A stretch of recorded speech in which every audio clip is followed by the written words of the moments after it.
Hi అండి. అందరికీ నమస్తే. నేను మీ గీత. మనసున మనసై పార్ట్ 57.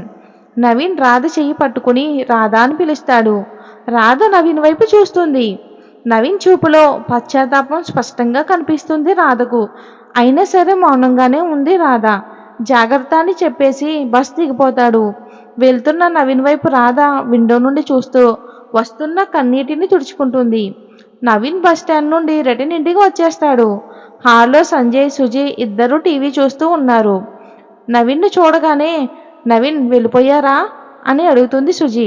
హా, నేను వచ్చేటప్పుడు బస్ స్టార్ట్ అయ్యింది అని నవీన్ చెప్తాడు. అబ్బా, ఈ 2 రోజులు విసుగొచ్చేసింది నవీన్. ఇప్పుడు హ్యాపీగా ఉంది అని సుజి అంటుంది. నవీన్ సీరియస్గా సుజి వైపు చూస్తాడు. సుజి, వాళ్ళ పేరెంట్స్ వస్తే నీకేంటి బాధ అని సంజయ్ అంటాడు. నాకు కాక నీకా బాధ?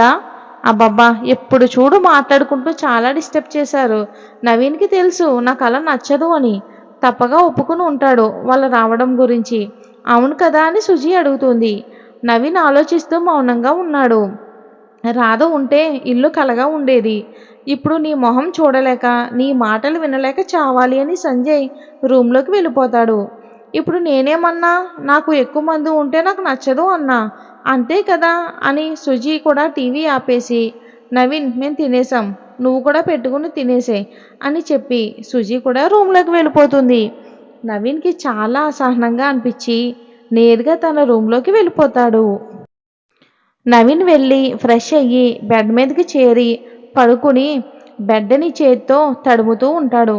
రాధా, నిన్నటి రాత్రి ఇక్కడే నాతోనే ఉన్నావు, ఇప్పుడు అని మౌనంగా ఉండిపోయి, ఎందుకు నన్ను వదిలి వెళ్ళావు? నీకు తెలుసు కదా నువ్వు లేకపోతే నేను ఉండలేను అని. నీ ప్రవర్తన చూస్తే 4 రోజులకి వచ్చేలా నువ్వు నాకు ఏమాత్రం అనిపించడం లేదు. పర్లేదు, నేనే వస్తాను. కానీ ఇక్కడ ముగించాల్సిన పని ఒకటి ఉంది. అది పూర్తి చేసుకుని వస్తాను. అప్పుడు నువ్వు నాతో వచ్చి తీరాల్సిందే అని నవీన్ అనుకుంటాడు. అలాగే ఆలోచిస్తూ మెల్లగా నిద్రపోయాడు. తెల్లారి లేచి నవీన్ రెడీ అయ్యి బయటికి వచ్చాడు. నవీన్, ఎక్స్ట్రా 3 డేస్ లీవ్ తీసుకున్నావంట కదా, మరి ఎందుకు రెడీ అయ్యావు అని సంజయ్ అడుగుతాడు. ఆఫీసు పని కాదు, వేరే చిన్న పని ఉంది, బయటికి వెళ్తున్నా అని నవీన్ అంటాడు.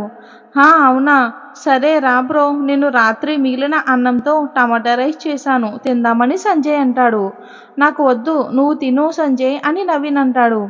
రా బ్రో, కొంచెమేలే, మళ్ళీ రాధ వచ్చాక ఇదేంటి మా ఆయన ఇలా చేశారు అని అడుగుతుంది అని సంజయ్ అంటాడు. నవీన్ బాధగా వెళ్ళి కూర్చుంటాడు. సంజయ్ ఇద్దరికి పెట్టుకొచ్చి తింటూ, అవును కానీ నవీన్, రాధ అంత సడన్గా ఊరికి ఎందుకు వెళ్ళింది అని అడుగుతాడు. పెళ్ళైన రోజు ఇక్కడికి తీసుకొచ్చేసాను సంజయ్, అందుకే 4 రోజులు ఉండాలి అనుకుంది, పంపించాను అని నవీన్ అంటాడు. మళ్ళీ రాధ వస్తుందా అని సంజయ్ తింటూ అడుగుతాడు. అదేంటి అని నవీన్ తినడం ఆపి అడుగుతాడు. అంటే మీరు డైవర్స్కి అప్లై చేశారు కదా, పైగా మ్యూచువల్ డైవర్స్ కదా, ఈజీగా వచ్చేస్తాయి. అందుకే ముందుగా పుట్టింటికి వెళ్ళిపోయింది అని అనుకుంటున్నాను అని సంజయ్ అంటాడు. నవీన్ ఆలోచిస్తూ, అదేం కాదు, మళ్ళీ వస్తుంది అని అంటాడు. ఏంటి బ్రో చిన్నపిల్లల్లా మాట్లాడుతున్నావు? రాధ వెళ్ళేటప్పుడు తన మొహం చూసావా? మళ్ళీ వచ్చేలా నాకైతే అనిపించడం లేదు. అయినా ఎందుకు రావాలి? నువ్వు సుజీని తెచ్చి ఇంట్లో పెట్టుకున్నావు. నేను రాధ వెర్రి బాగులోళ్ళం కాబట్టి మీ ఇద్దరి డిసిషన్కి ఒప్పుకున్నాం. అదే ఇంకొకరు అయ్యి ఉంటేనా అని సంజయ్ అంటాడు. నవీన్ మౌనంగా ఉండిపోయాడు. అయినా నీకు రాధను ఎందుకు వదిలేయాలనిపించింది బ్రో? ఒకరిని వదిలేయాలి అంటే కలిసి బ్రతకాలి. అప్పుడు వాళ్ళతో మనకి సెట్ అవ్వడం లేదు అనుకుంటే డైవర్స్ తీసుకోవాలి. కానీ మీ ఇద్దరూ కలిసి బ్రతకడం మొదలు పెట్టకుండానే నువ్వు డైవర్స్ వెంట అడుగులు వేశావు. అయినా విడాకులు తీసుకోవడానికి 100 కారణాలు ఉండాలి నవీన్. ఇప్పుడు నన్ను ఎగ్జాంపుల్గా తీసుకో. సుజీని చూస్తున్నావు కదా, నా గురించి అస్సలు ఆలోచించదు, నా ఆరోగ్యం గురించి ఆలోచించదు, నేను తిన్నానా లేదా అని కూడా ఆలోచించదు. అసలు ఎప్పుడూ తనకి నా మీద పట్టింపే ఉండదు. చూడు, ఇప్పుడు కూడా పొద్దుటే లేచి మేకప్ వేసుకుని వెళ్ళిపోయింది. నేను ఒంటరిగా పెరిగాను, కానీ అలా ఎప్పుడూ చెప్పుకోను. ఎందుకంటే నా ఫ్రెండ్స్, నా వెల్ విషర్స్ నాకు ఆ ఫీలింగ్స్ కలిగేలా చేయలేదు. కానీ పెళ్ళయ్యాక సుజీతో ఉన్న ప్రతిరోజు నాకు నేను అనాథనని గుర్తు చేస్తూనే ఉండేది నా మనసు. అందుకే డైవర్స్ వరకు వచ్చాం. కానీ నువ్వెందుకు ఇలాంటి ఆలోచన చేశావో నాకైతే అస్సలు అర్థం కావడం లేదు నవీన్. రాధా ఫస్ట్ ప్రయారిటీ నువ్వే. ఆ విషయం నీకు పట్టి పట్టి చెప్పనక్కర్లేదు. నువ్వు తింటేనే గాని తను తినదు. అసలు నీ ముందు కూర్చోవడానికి కూడా ఆలోచిస్తుంది. నీకు నచ్చినవి మాత్రమే వండుతుంది. నీ హెల్త్ బాగోకపోతే ఎంత కేర్ చేసింది. ఒక భర్తకి భార్య ఎంతకన్నా ఏం చెయ్యాలి? ఇవేగా ఏ మగాడైనా కోరుకునేది.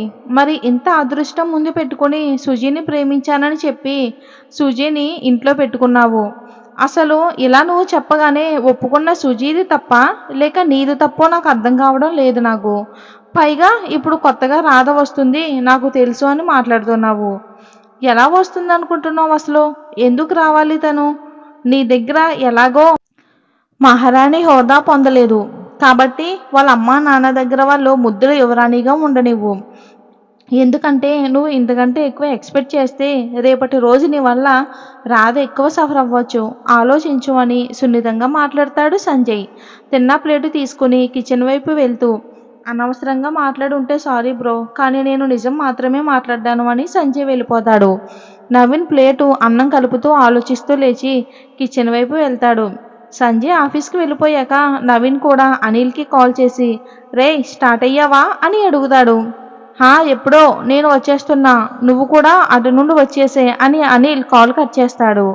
నవీన్ కూడా ఇంటిని లాక్ చేసి లిఫ్ట్ వైపుకి వెళ్ళి ఎక్కగానే రాధని గుర్తు చేసుకుని దిగగానే రాధకు కాల్ చేస్తాడు. కానీ రాధ ఫోన్ స్విచ్ ఆఫ్ అని వస్తుంది.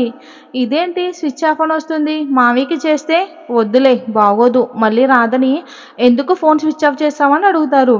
కాసేపు ఆగి చేస్తానులే అని వెళ్తాడు. 2 రోజుల తర్వాత నవీన్ డిసప్పాయింట్ అవ్వకురా, అవుతుందిలే మళ్ళీ ట్రై చేద్దామని అనిల్ అంటాడు. నవీన్ అసహనంగా ఇంటికి వెళ్తాడు. 2 రోజులు రాధ లేకుండా ఇంట్లో ఎవరికి ఏది టైంకి జరగకపోవడంతో ఎవరిపాటికి వాళ్ళు ఉన్నారు. అసలు ఇంట్లో సందడే లేకుండా పోయింది. సుజీ మాత్రం వంట రాకపోయినా ఏదో ఒక టైంలో ఆర్డర్ మాత్రం పెడుతుంది. సంజయ్ కూడా బయట తిని రావటం అలవాటు చేసుకున్నాడు.